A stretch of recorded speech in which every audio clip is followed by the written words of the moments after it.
What was kind of the selling point when you approached Rosie Perez in that was like a dream kind of casting? What was the like the moment where she was like, yes, absolutely, I'm in?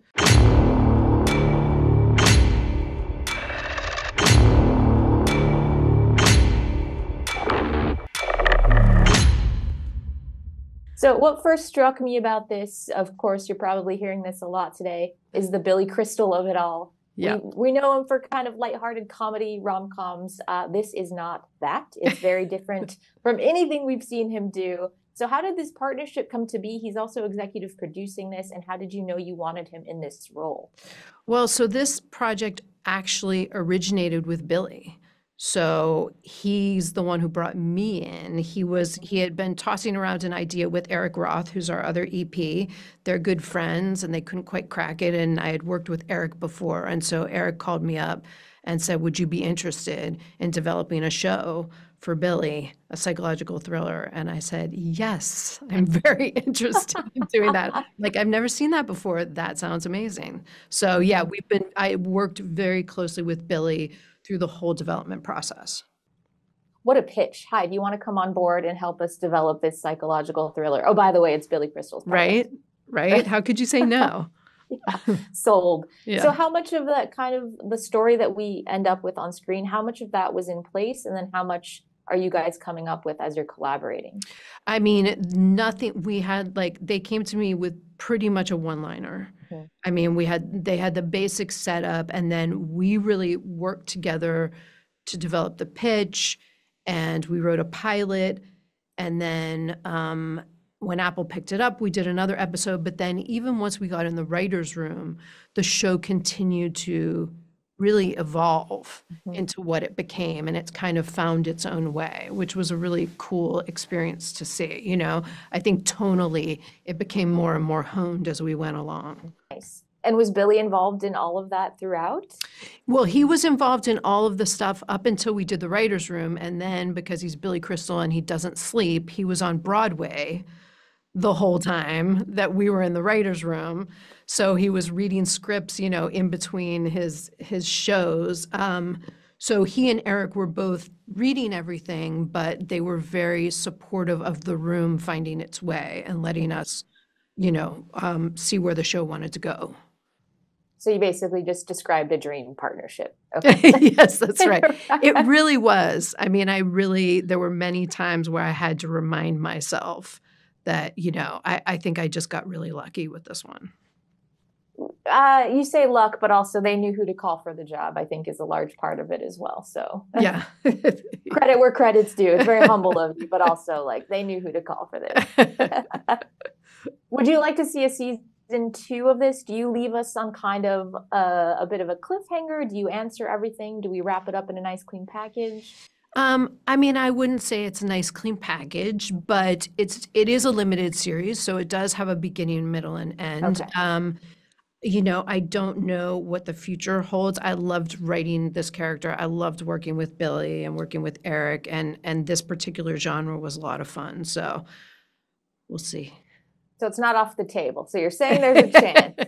Okay. You never know. But I mean, listen, we had such a good time doing it that I just really hope that audiences enjoy it as much as we did. Mm-hmm. I think they're going to. What would you say is some of the best horror TV, either stuff that's on right now or just stuff that, you know, we've come up with and grown up with? Oh, gosh. I mean, for this particular show, a lot of our references were like old school psychological thriller movies, you know. So we talked about stuff like Jacob's Ladder and Don't Look Now and The Shining. And so that was really a lot of the reference point for us, you know. My mind is blanking on the TV show, but yeah, those were the big ones. Yeah, so feel good stuff is what your touch points for that. Yeah, exactly. So a lot of that comes through, which is it's very eerie, and we never quite have our footing. Anytime we think we have our footing, you guys kind of like do a little something to where we feel unsteady again, and It just starts all over. Good. Yeah. So that's what I like to hear. Well done. What was it like you got to work with Judith Light, Rosie Perez, Jacoby Jew, or Jacoby Jew. Jacoby. Jacoby, yes. I mean, amazing, amazing cast, of course. I mean, I've wanted to, I mean, Rosie Perez, right? Like Yeah. forever, I've wanted to work with her. So when I knew we had a shot at her, I couldn't believe it. And her part is very intense and very emotional. And she was super, super tapped into who this character was. So she really elevated that part.